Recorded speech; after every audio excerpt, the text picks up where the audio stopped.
Eto na! Eto na! Eto na guys, ang balitang gugunaw at tutunaw sa kaluluwa ng kaisa-isang appointed son of God and the owner of the universe na si Pacquiao.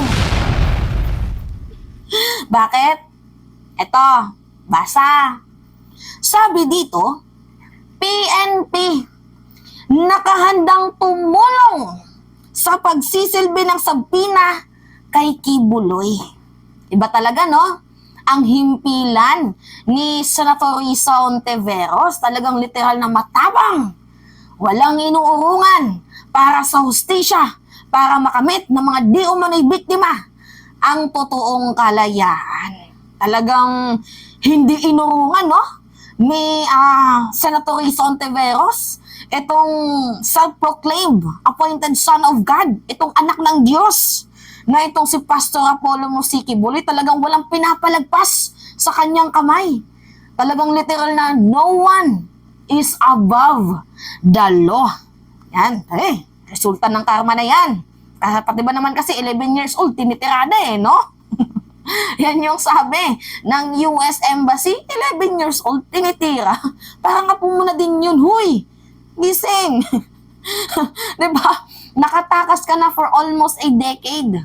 Ngayon, this is your time to shine in jail. So ngayon guys, nagsalita na po, binasa ko na sa inyo, di ba? Nagsalita na po guys ang PNP na they are ready to fight. Di ba? Kung sakali mang magmatigas itong si Pastor Apollo Kibuloy, kung hindi siya a-attend dito sa committee, sa himpilan, sa Committee on Women's Children, Committees on Women, Children, Family Relation, and Gender Equality ni Senator Risa Hontiveros. Talagang tutulong po ang PNP para arestuhin itong si Pastor Kibuloy. Magsabi lang po si Senator Risa Hontiveros, magsabi lang po ang himpilan ni Senator Risa Hontiveros, abay, agad-agad pong action ang PNP. Talagang tama din itong si House Speaker Martin Romualdez, 'di ba? Wala pong ano tayo dito. Wala pong timbang-timbang, Walang execution. Ano sabi? Basahin nga natin. Na limot-limutan ba na may mga sinabi ni ni House Speaker Martin Romualdez? Without exception. Execution. Without exception. 'Di ba? Walang mataas, walang mababa dito. As long as you are committed for a crime, you will face your consequences. Tama. Literal na no one is above the law.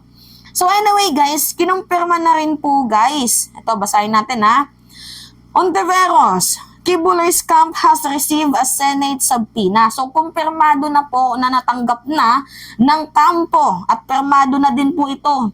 Kung hindi ako nagkakamali, si Tolentino, yung kanyang lawyer. So, kumpirmado na po na na-receive na po ni Pastor Apollo Kibuloy ng kampo ni Pacquiao itong subpoena na inihain sa kanya ni Senator Risa Hontiveros. So, confirm na nga po guys, and abang-abangan na lang natin sa mangyayari sa March 5 kung a-attend nga ba itong si Pastor Kibuloy sa himpilan sa committee ni Senator Risa Hontiveros para harapin ang mga di umano'y allegation sa kanya na siya ay, human rights violator, rapist, abusive person, yung mga ganon, bulk of cash smuggling. Sa FBI pala yun. Sa himpilan naman na Senator Risa Hontiveros, yung kanyang pang-aabuso. Diba? Yung mga di umano'y nategi sa Kingdom of Jesus Christ, yung pamumukpok ng ulo, paglalagay ng sili sa ari, yung mga ganon. Diba? So, harapin po yun ni Pastor Apollo Kibuloy sa March 5. So, ang tanong, a-attend nga ba? Anyway, ito yung balita. Panoodin muna natin. Panoodin natin, Natanggap na ng kampo ng religious leader na si Apollo Kibuloy ang subpoena ng Senado. Sa inilabas na kopya ng subpoena ng opisina ni Senate Deputy Minority Leader Risa Hontiveros, nakasaad na pinirmahan na ito kahapon ng abogado nila Kibuloy na si Attorney Marie Dina Tolentino Fuentes. Nakatakda sa March 5 ang susunod na pagdinig ng Senate Committee on Women, Children, Family Relations, and Gender Equality na nag-iimbestiga sa mga alegasyon ng pang-aabuso ng religious leader. Ayon kay Senator Hontiveros, hindi papayagang dumalo virtually si Kibuloy at ipaaresto ito sakaling hindi pa rin magpakita sa Senado. Oo nga pala, guys. Naalala ko. Itong si Kibuloy, nag-request. Virtual daw yung pagdalo niya. Online! May chopper ka! Diba, may chopper si Kibuloy tapos gusto niya online. Ito nga yung balita kanina, Hontiveros rules out virtual appearance for Kibuloy and Senate probe. Hindi po pinayagan ng kampo ni Senator Risa Hontiveros na mag-virtual po yung a-attend si Kibuloy sa Committee on Women's, Children, Family Relation, and Gender Equality ng online. Hindi po siya papayagan. Kasi nga ang palusot ni Kibuloy, siya daw po ay nanganganib ang kanyang buhay. Ang palusot niya, ipapa-assassinate daw siya, diba? Rendition daw yung gagawin sa kanya ni President Bongbong Marcos. Syempre, kanya-kanyang palusot na to, diba? Lalo pat inakusahan kang rapist, tapos ang naging palusot mo, pinag-aagawan nila ako. Pinag-aagawan ng Senado at Kamara. Diba, guys? So ngayon, doon mo sabihin sa Committee on Women's, Children, Family Relation, and Gender Equality na ikaw ay pinag-aagawan ng mga babae, ultimo 11 years old, pag-aagawan ka, natuloko. Tonto! Sabi nga, diba? Sabi ng mga taga-kapwa namin Bisaya, tonto! Kumbaga, sa madaling sabi, loko-loko! Imagine, magba-virtual ka, mayroon kang chopper. Ano yung sabi mo? Binigyan ako ng chopper para mapabilis ang mga pagpupuntahan ko para sa aking mga tutulungan. O ngayon, binigyan ka ng chopper dahil ito pala yung rason para mapabilis ang pagpunta mo sa committee ni Senator Risa Hontiveros. Tama na, guys. Napilitan po silang makiusap. Kumbaga, baka naman, payagan nyo na kami. Online. Tevis? Online. Online yung pagharap sa committee. Hindi pa naman mga loko to mga.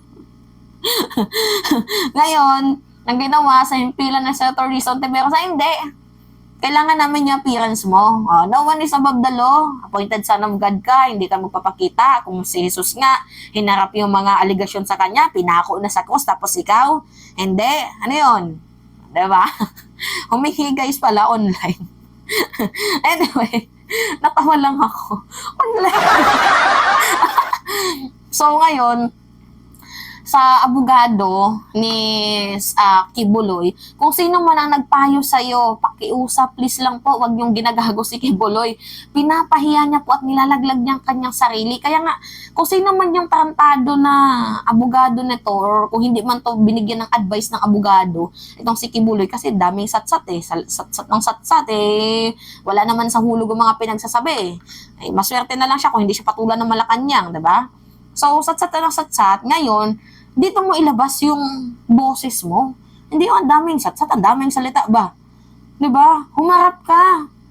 Harapin mo yung mga di umano'y ikinakaso sa'yo, mga akusasyon sa'yo. Kung totoo ikaw ay malinis, kung totoo ikaw ay walang kasalanan, harapin mo ang mga di umano'y accusation sa'yo. So anyway, yun lamang ho guys, that's me again, si Mima Alicia nyo, at nagbabalik ulit para sa ating panibagong video.